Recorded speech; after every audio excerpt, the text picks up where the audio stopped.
ভাই, আমরা সালাত নিয়ে সোশ্যাল মিডিয়ায় পাওয়া প্রশ্নগুলো নিয়ে এসেছি। সেখানে বেশ কিছু কঠিন প্রশ্ন আছে এবং এমন কিছু প্রশ্ন আছে যেগুলো আমার মনে হয় আপনার ঘাম ছুটিয়ে দিতে পারে। আমার মনে হয় আমি আল্লাহর সামনে হাজির হবার যোগ্য নই। আমি হিজাব পড়ি না। আমি কিভাবে ইবাদত করতে পারি? আমি এত পাপের বোঝা নিয়ে কি করে আল্লাহর সামনে দাঁড়াবো? আমি আপনাকে কিছু সংক্ষিপ্ত প্রশ্ন করব, আমি সেগুলোর সংক্ষেপে উত্তর চাই। চলুন শুরু করি। ভাই, সালাতের সবচেয়ে কঠিন ব্যাপারটাই হচ্ছে সালাত এককালীন আদায় করার মতো কোনো ইবাদত নয়। এটি ইবাদতের একটি অনিঃশেষ অবিশ্রান্ত পথ, যেখানে আমাদের থেমে গেলে চলবে না। যেহেতু এটি এমন এক ধরনের ইবাদত যা প্রতি ঘন্টায় প্রতিদিন পালনীয়, অনেকের জন্যই এটা বেশ কঠিন। আপনার কি মনে হয়? অনিঃশেষ বলতে কি বোঝায়? যাকে মনে হয় লক্ষ কোটি বছর, কিন্তু তা নয়। একসময় সেটা ফুরিয়ে যায়, তারপর আমরা জান্নাত কিংবা জাহান্নামে পৌঁছাই। আখিরাতে সূচনা হয় তখন। জান্নাতে এমন কোনো ফরজ, এমন কোনো বাধ্যবাধকতা নেই। নিশ্চয়ই একদিন এটা শেষ হবে, তাই না? 5 বছর, 1 বছর, হয়তো আগামীকাল। যখন আমরা একে অনন্ত আখিরাতের সাথে তুলনা করব, 30 বছরের সালাতাদের কষ্ট এর তুলনায় কিছুই না। আখিরাতে যে পুরস্কার আপনার জন্য অপেক্ষা করছে, তার তুলনায় এটা আঙুলের নখ দিয়ে ছোট্ট কিছুকে স্পর্শ করার মতো। পাশাপাশি আপনাকে এটাও ভাবতে হবে, যেমন ধরা যাক, এর কি কোনো নিশ্চয়তা আছে যে আপনি আগামীকাল বেঁচে থাকবেন? না, আগামীকালের সালাতের জন্য আপনি দায়ী নন। আপনি শুধু আজকের সালাতের জন্য দায়বদ্ধ। যদি আগামীকাল পর্যন্ত বেঁচে থাকেন, এইবার আপনি সেদিনের সালাতের জন্য দায়বদ্ধ। তাহলে আপনি শুধুমাত্র আজকের 50 বা 60 মিনিটের সালাতের জন্য দায়বদ্ধ। আমি যদি এখন আগামী সপ্তাহ বা তার পরের খাবার এখন থেকে খাওয়া শুরু করি, সেটা হবে পাগলামো, তাই না? আপনি যেদিনের খাবার সেদিনই খাবেন। তেমনিভাবে যদি কোনো ব্যক্তি ভেবে থাকেন যে তিনি আগামী বছর থেকে শুরু করবেন, তিনি 10 বছরের সালাত আদায় করবেন, এতে তার ধৈর্য ভেঙে পড়বে, তখন আপনার মনে হবে এর তো কোনো শেষ নেই। কিন্তু যদি কেউ বলে যে আমি শুধু আজকের সালাতের জন্য দায়বদ্ধ, তার দৃষ্টিভঙ্গি কিন্তু অনেকখানি বদলে যাবে। সে আগ্রহের সাথে সালাতে অংশ নেবে এই বলে যে আমি একটা নতুন দিন শুরু করলাম, আমার আত্মা, আমার হৃদয়, এদের আধ্যাত্মিক রসদ প্রয়োজন। ভাই, আপনার উত্তর সত্যি আমাকে সন্তুষ্ট করেছে, কিন্তু ফজরের সালাতের ব্যাপারে কি বলবেন? ফজরের সালাতকে নিয়ে একেবারে আলাদা কিছু সমস্যা আছে। আসরের সালাত পড়তে হয় দিনের বেলায়, মাগরিবেরটা সন্ধ্যায় এবং ঘুমানোর আগে এশার সালাত। কিন্তু একটা কথা প্রচলিত আছে, ফজরের সালাতের জন্য ঘুম থেকে ওঠা। এ ব্যাপারে আপনি কি বলবেন? সত্যি বলতে এর জন্য ভীষণ কার্যকরী একটা পদ্ধতি আছে, তবে আমি ঠিক নিশ্চিত না সবার জন্য এই পদ্ধতি মানানসই কিনা। আপনি যদি সকালে ফজরের সালাতের জন্য সহজে উঠতে চান, ঘুমাতে যাবার আগে 1 লিটার পানি পান করুন। আপনি ভীষণ সহজে সকালে জেগে উঠতে পারবেন। এমনকি তাহাজ্জুদের জন্য জাগতে চাইলে আপনি 2 লিটার পানি পান করতে পারেন। আধ্যাত্মিক পদ্ধতিটি হচ্ছে এরকম, দৃঢ় বিশ্বাস থাকাটাই সবচেয়ে বড় ফ্যাক্টর। অন্য কথায় বললে, যদি কোনো ব্যক্তি বই পড়েন, ইসলামিক ভিডিওগুলো দেখেন যেগুলো তার বিশ্বাস, ঈমান এবং ইবাদতকে আরো দৃঢ় করে, তাহলে তার সকালে ফজরের সালাতের জন্য জেগে ওঠার সম্ভাবনা অনেক বেড়ে যায়। সংক্ষেপে বললে সমাধানটা হচ্ছে এরকম, একটা গভীর আধ্যাত্মিক পরিবেশ, আধ্যাত্মিক অনুপ্রেরণা আপনাকে জাগিয়ে তোলে। এরকম একটা জিনিস হচ্ছে অজু। অজু করা লোকজনের জন্য কঠিন হয়ে যায়, বিশেষ করে ঠান্ডার সময়। শীতকালে ঠান্ডা পানি দিয়ে অজু করা ভয়ানক কঠিন। ভাই, এই ব্যাপারে আমাদের কনভিন্স করুন। মাঝে মাঝে এটা সত্যিই কঠিন। পা ধোয়ার ব্যাপারটা চিন্তা করলে এটা সত্যিই খানিকটা কঠিন, তাই না? বিশেষ করে যদি বাড়ির বাইরে থাকেন অথবা এমন কোনো জায়গায় যেখানে হিটিং সিস্টেম নেই, কিন্তু একে যদি মাথায় অটোমেটিক সেট করে নেন, তাহলে এসব সমস্যা বা অলসতা আসবে না। উদাহরণ হিসেবে বললে, যখন মাগরিবের সালাতের সময় হয়, তখন কিন্তু আমি বলি না সালাতে দাঁড়াবো কিনা। এটা একটা অভ্যাস হয়ে গেছে, একটা স্ট্যান্ডার্ড। ঠিক যেমন আপনি সকালে ঘুম থেকে উঠে মুখ ধুয়ে থাকেন, যে কোনো মানুষের জন্য অজু একটা স্ট্যান্ডার্ড, একটা অভ্যাস হয়ে দাঁড়ায়। বিশেষ করে তিনি যদি অনেক দিন ধরে এটা করতে থাকেন, তিনি যদি এটা 2-1 বছর চালিয়ে যান, এটা পাকাপাকিভাবে একটা স্ট্যান্ডার্ডে দাঁড়িয়ে যায়। তো অজু করতে কষ্ট হওয়া কিন্তু আর আপনার সালাত আদায় না করার কারণ নয়। আল্লাহর রাসূল সাল্লাল্লাহু আলাইহি ওয়াসাল্লাম বলেন, ফজরের সালাতে 2 রাকাত সুন্নাত সমগ্র পৃথিবী এবং এর মধ্যে যা কিছু আছে তার চেয়ে উত্তম। সুবহানাল্লাহ। ফজরের সালাতে 2 রাকাত সুন্নাহ সমগ্র পৃথিবী আর এর মধ্যে যা কিছু আছে তার থেকে উত্তম। আপনি যা করছেন এর বিপরীতে প্রাপ্য পুরস্কারের কথা যখন ভাববেন, সমস্ত অলসতা উড়ে যাবে। ধরুন আমি যদি আপনাকে বলি আমরা আগামী 40 দিন ধরে বডি বিল্ডিং করব, আপনি এমন একজন মানুষ যার বডি বিল্ডিং পছন্দ না, তো আপনি বললেন দুঃখিত ভাই, আমি আসলে এটা করতে চাই না। কিন্তু আমি যদি আপনাকে বলি 40 দিন আপনি এটা করেন, বিনিময়ে আপনাকে আমার ফেরারি দেব, তখন কি আপনি করবেন? অবশ্যই করবেন। কেন আপনি প্রথমে রাজি হননি? যখন আপনি পুরস্কারের কথা ভাবেন তখন মনে হয় ফেরারির বিনিময়ে 40 দিনের বডি বিল্ডিং খুবই অল্প মূল্যের। তাই আমি আপনাকে প্রশ্ন করতে চাই, প্রতিদিন 1 ঘন্টা ইবাদত করা বা অজু করার ক্ষেত্রে কি অলসতা করা উচিত, যেখানে আপনি অনন্তকালের ফেরারি পাচ্ছেন, অনন্ত জান্নাত? এই ধরনের চিন্তা ভাবনাও মনে আসে। আমি অনেক বড় পাপী, আমি এই জীবনে আল্লাহর কাছে অনেক গুনাহ করেছি, আর আপনি আমাকে বলছেন সালাত আদায় করতে। আমি কেবল গুনাহি করেছি, আমি আল্লাহর বিরুদ্ধাচরণ করেছি। আমার সমস্ত গুনাহ নিয়ে কিভাবে আমি আল্লাহর সামনে দাঁড়াতে পারি? আমার মনে হয় আমি আল্লাহর সামনে দাঁড়ানোর যোগ্য না। আপনি যোগ্য না? আমাদের মধ্যে কে আল্লাহর সামনে দাঁড়ানোর যোগ্য? আমার মনে হয় এটা সঠিক প্রশ্ন না। আপনি যদি সমস্ত গুনাহের কাজ শেষ করে তারপর সালাত শুরু করতে চান, তাহলে কেউই সালাত শুরু করতে পারবে না, কারণ গুনাহ ছাড়া আমাদের অস্তিত্বই নেই। আমরা কি নবী? না। তাহলে সবসময় এমনটা ঘটতে থাকবে? আমাদের জীবনে যেমন কিছু গুনাহ থাকবে, তেমনি একই সাথে ইবাদতও থাকবে। তাই আমি এবং আপনি হলাম গুনাহগার মুসলিম, কিন্তু আবার ইবাদতকারী মুসলিম। এটা কি কপটতা না? আল্লাহর দরবারে দাঁড়ান এমন দুজন মানুষের কথা ভাবা যাক। প্রথম জন, যিনি হারাম এবং গুনাহে লিপ্ত, পাশাপাশি প্রতিদিন 5 ওয়াক্ত সালাত আদায় না করে তিনি কবিরা গুনাহ করছেন, কোনো সালাত নেই, পাপে জর্জরিত। এটা কি উত্তম? নাকি এমন কেউ যে গুনাহ করছে কিন্তু সালাতও আদায় করছে? এদের মধ্যে কে উত্তম? রাসূল সাল্লাল্লাহু আলাইহি ওয়াসাল্লাম মুসলিম শরীফে বর্ণিত এক হাদিসে বলেন, যদি তোমরা গুনাহ না করতে, আল্লাহ তোমাদের ধ্বংস করে তার পরিবর্তে এমন বান্দাদের সৃষ্টি করতেন যারা গুনাহ করে এবং তার জন্য ক্ষমা চায়। আল্লাহ কি চান? গুনাহের পর তার কাছে ক্ষমা চাওয়া। এর মানে হলো হোঁচট খেয়ে পড়া খুবই স্বাভাবিক। আল্লাহ আমাদের কাছে যা চান সেটা হলো উঠে দাঁড়ানোর চেষ্টাটুকু এবং হোঁচট খাবার পরেও সামনে যাবার উদ্যম। তিনি বলেননি যে এর আমলনামায় গুনাহ আছে, এর সমস্ত ইবাদত মুছে দাও। তিনি এমনটা বলেন না। আপনার যেমন নেকি আছে তেমনি আপনার গুনাহও আছে। আপনার যদি এমন সব গুনাহ থাকে যেগুলো আপনি ছাড়তে পারছেন না, আপনার মনকে এভাবে তৈরি করে নিতে হবে, আমি যদি এই গুনাহগুলো ছাড়তে না পারি তাহলে আমি গুনাহকে ছাড়িয়ে যাবার জন্য ভালো কাজ বাড়িয়ে দেব। বেশ ভাই, আপনার শুরুটা কিভাবে হয়েছিল? আপনি যখন উপলব্ধি করলেন তখন কি সাথে সাথে সমস্ত গুনাহ ছেড়ে দিয়েছিলেন?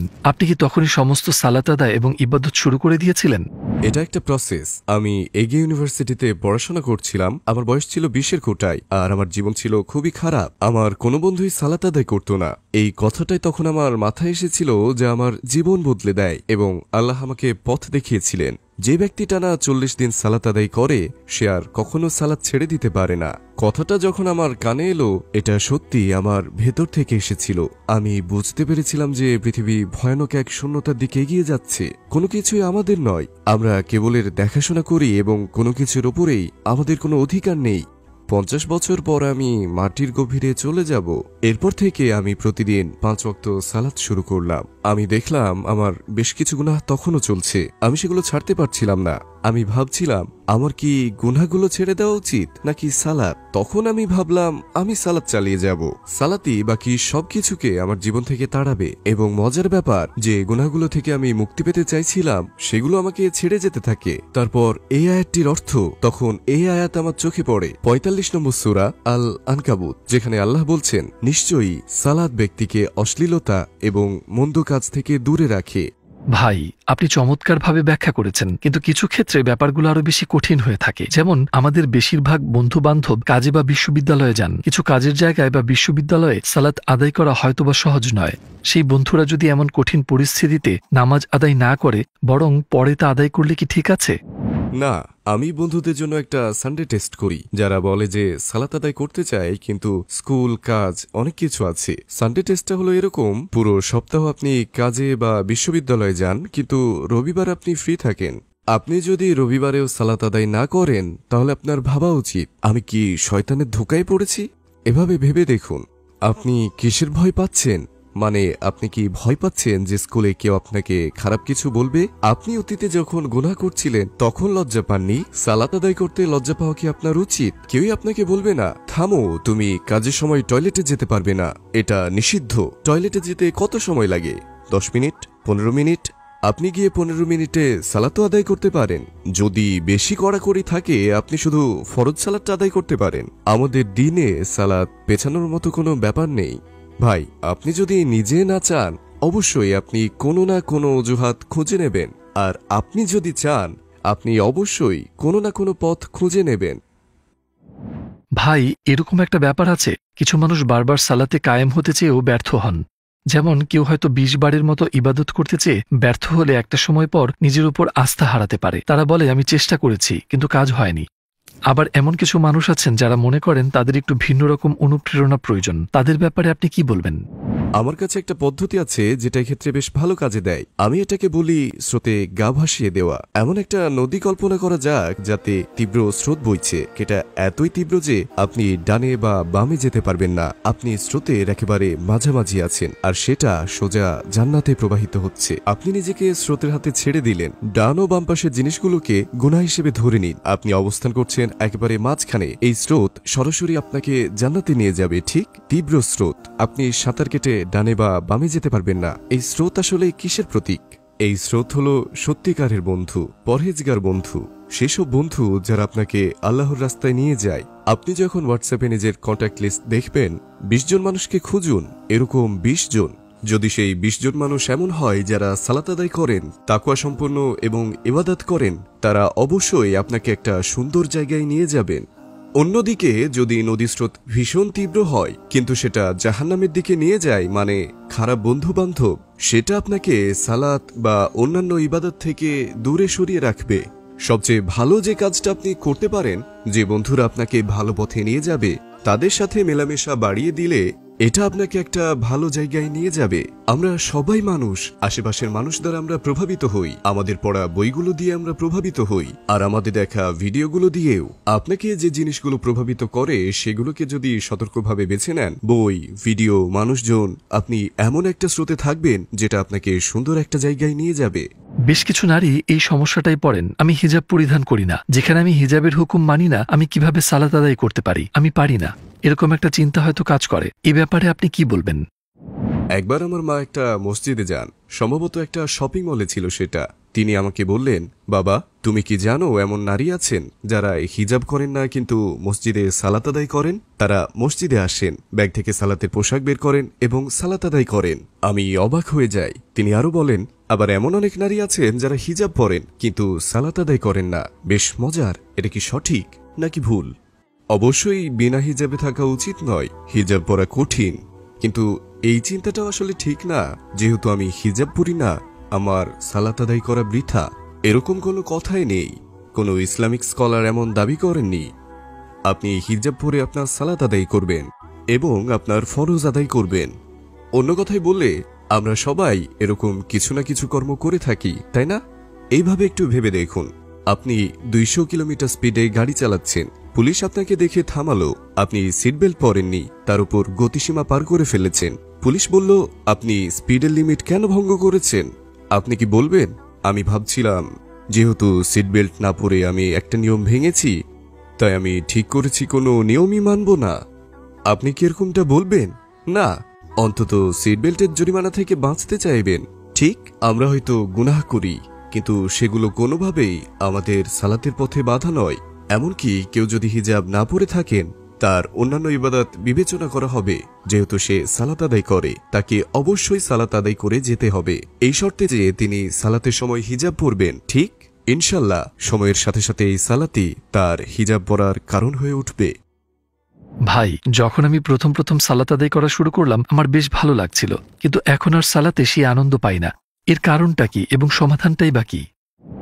হ্যাঁ, এমনটা সচরাচর হয় যে একজন সালাত আদায় করা শুরু করলেন, সালাত আদায় শুরু করার পর খুব দ্রুত একটা পরিবর্তন পরিষ্কারভাবে চোখে পড়ে, কারণ তার অন্তরাত্মা বেশ লম্বা সময় ধরেই ক্ষুধার্ত ছিল।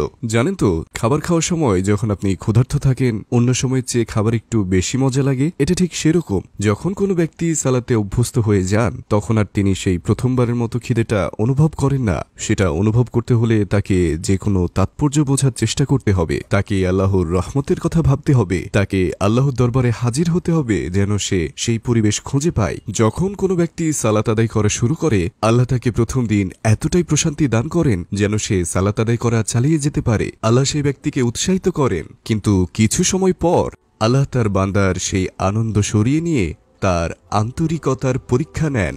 সে কি আনন্দের জন্য ইবাদত করছে, নাকি সেই আনন্দ না থাকলেও বান্দা ইবাদত করে যাবে। একজন ব্যক্তি তার আন্তরিকতার পরিচয় দেন যখন সেই আনন্দ ছাড়াও তিনি ইবাদত চালিয়ে যান। এটা একটা উচ্চতর পর্যায়। অন্য কথায় বললে, আপনি সেই আনন্দ না পেলেও কোনো নিম্নতর পর্যায়ে নেমে যাবেন না, বরঞ্চ এতে বোঝা যায় যে আপনি কিছু একটা অর্জন করতে পারেন।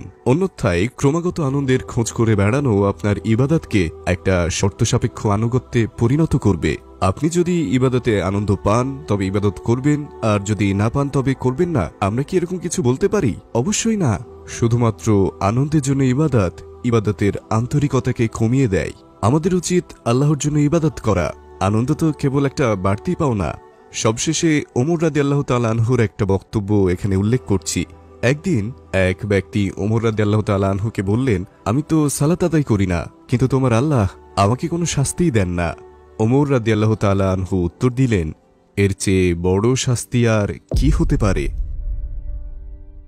ভাই, শেষ প্রশ্ন, যারা এখনো পর্যন্ত মনস্থির করতে পারেনি তাদের উদ্দেশ্যে কি বলবেন? নিজের জীবনের দিকে তাকান। আপনি কেন এই পৃথিবীতে শ্বাস নিচ্ছেন? আপনি কেন বেঁচে আছেন? আপনার জীবনের উদ্দেশ্য কি? হাই স্কুল শেষ করলেন, ইউনিভার্সিটি থেকে স্নাতক হলেন, ঠিক আছে। তারপর আমি একটা ভালো চাকরি করব, ঠিক আছে। তারপর আমি অনেক টাকা উপার্জন করে ধনী হব, ঠিক আছে। তারপর এই সবগুলোই মাধ্যম। যেভাবে যাচ্ছেন আপনি, আমাকে পথের বর্ণনা দেবার প্রয়োজন নেই। আপনার গন্তব্য কি? এই সবকিছুই কি মানুষের লক্ষ্য? আপনি জানেন, চাকরির পরীক্ষায় এমন অনেক প্রশ্ন করা হয়, তারা জিজ্ঞেস করে 10 বছর পর আপনি নিজেকে কোথায় দেখতে চান। আমার মতে আপনার নিজেকে এই প্রশ্নটাই করা উচিত, 100 বছর পর আপনি নিজেকে কোথায় দেখতে চান। এই প্রশ্নটা বেশ গুরুতর। ভেবে দেখুন, 100 বছর পর আপনি কোথায় গিয়ে পৌঁছাবেন? উত্তরটা আমি দিচ্ছি। অবশ্যই তখন আপনার জায়গা হবে মাটির গভীরে, এর কোনো ব্যতিক্রম হবে না। আপনি কি একজন মুসলিম? হ্যাঁ, অবশ্যই। ধর্ম হিসেবে ইসলামের সবচেয়ে বড় নির্দেশনা কোনটি? ইবাদত, সালাত। কেন আপনি সেটা আদায় করেননি? আপনি দিনে 12 ঘন্টা কাজ করেছেন, আপনি একটা নির্দিষ্ট বেতন পেয়েছেন, আপনি বসকে খুশি করতে অনেক চেষ্টা করেছেন, আপনি সালাতের চাইতেও আরো অনেক কঠিন কাজগুলো করেছেন। কিসের জন্য? টাকার জন্য।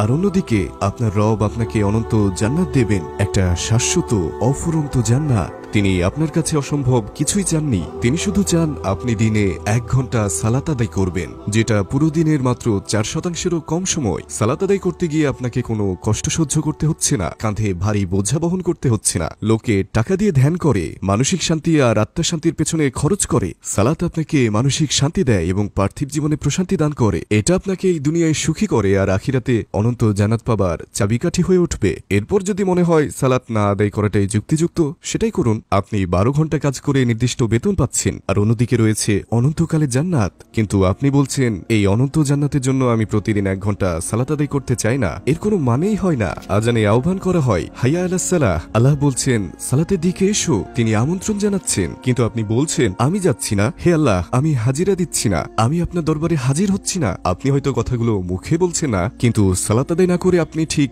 এগুলোই বলছেন। আপনি কার্যত বলছেন, আমি আপনার মুখোমুখি হতে চাই না, আমার ইচ্ছা করছে না। আমি বেতন পেয়ে জীবনকে উপভোগ করতে গিয়ে বসের কাছে আমার হৃদয়কে বিক্রি করে দিতে পারি, কিন্তু আপনার মুখোমুখি হওয়া বা অনন্ত জান্নাতের ক্ষেত্রে আমি সেগুলোতে মোটেই আগ্রহী নই। আপনি এটা মুখে বলছেন না, কিন্তু সত্যিকার অর্থে আপনি এসবই বলছেন। আপনি বুকের উপর হাত রেখে আমাকে বলুন, এটা কি আপনার জন্য এতটাই কঠিন কাজ? আপনার চারপাশে যে মানুষগুলো সালাত আদায় করছে তাদের দেখুন, এসব করে তারা কি পস্তাচ্ছে? তাদের প্রশ্ন করুন। যদি তাদের একজনও বলে, গত 5 বছর ধরে সালাত আদায় করে আমি পস্তাচ্ছি, ঠিক আছে, তাহলে সালাত আদায় করবেন না। কিন্তু তারা সবাই আপনাকে এই কথাই বলবে, আলহামদুলিল্লাহ, সালাত আদায় শুরু করা আমার জীবনের সবচেয়ে শ্রেষ্ঠ সিদ্ধান্ত ছিল।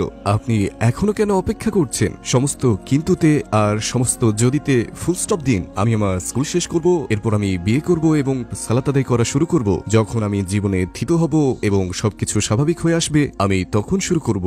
আমি শুরু করতে চাই, কিন্তু আমার কাজ, আমার পরিবেশ এখন ঠিক অনুকূলে না। স্কুলের পরিবেশ একেবারে অনুকূলে না। ভাই, এসব অজুহাত ঝেড়ে ফেলুন, এগুলো পায়ের নিচে পিষে ফেলুন, এরপর সেগুলো ছুঁড়ে ফেলে দিন। এইসব অজুহাত আসছে শয়তানের কাছ থেকে, সেগুলো ভুলে যান। আপনার হাত দুটো তুলুন আর বলুন আল্লাহু আকবার। সমস্ত দুনিয়াকে আপনার পেছনে ফেলে আসুন, বলুন আল্লাহু আকবার। বলুন, হে আমার রব, আমি আপনার মুখোমুখি হয়েছি, আমি তাওবা করতে এসেছি, আমি আপনার কাছে এসেছি আমার রব। আপনার হাত দুটো একসাথে দৃঢ়ভাবে পেটের উপর রাখুন, আপনি জায়নামাজ বিছিয়ে দিন। আপনি কিছুই হারাবেন না, আপনি লাভ করবেন অনন্ত জান্নাত ইনশাল্লাহ। আল্লাহ যা হুকুম করেন তা হয়ে যায়। আল্লাহর সাথে দর কষাকষি কি সম্ভব? আপনি কি বুঝতে পারছেন না যে এটা ইবলিশের, শয়তানের চাল? কবরস্থানের দিকে তাকান, কবরস্থানগুলো মানুষে পরিপূর্ণ। এমন সব মানুষে পূর্ণ যারা বিলম্ব করেছিল, এমন সব মানুষে পূর্ণ যারা বলেছিল, কসম করে বলছি যখন আমার জীবন স্বাভাবিক হবে আমি সালাত শুরু করব। আমার পরিবেশ অনুকূলে নয়, তাই আমি পরে সালাত আদায় করব। আমি পরে করব বলাটা সবচেয়ে বড় বোকামি। কবরগুলো এমন সব হাজারো লক্ষ মানুষে ভরে আছে যারা এখন অনুতাপ করছে। সালাতকে পিছিয়ে দেওয়ার জন্য মানুষ আযাব ভোগ করছে। বলুন বিসমিল্লাহ, আপনার জায়নামাজ বিছিয়ে বলুন, আমার রব, আমি আপনার কাছে এসেছি সমস্ত কিন্তু যদির অবসান ঘটিয়ে। এখন কেবল আপনি আর আমি।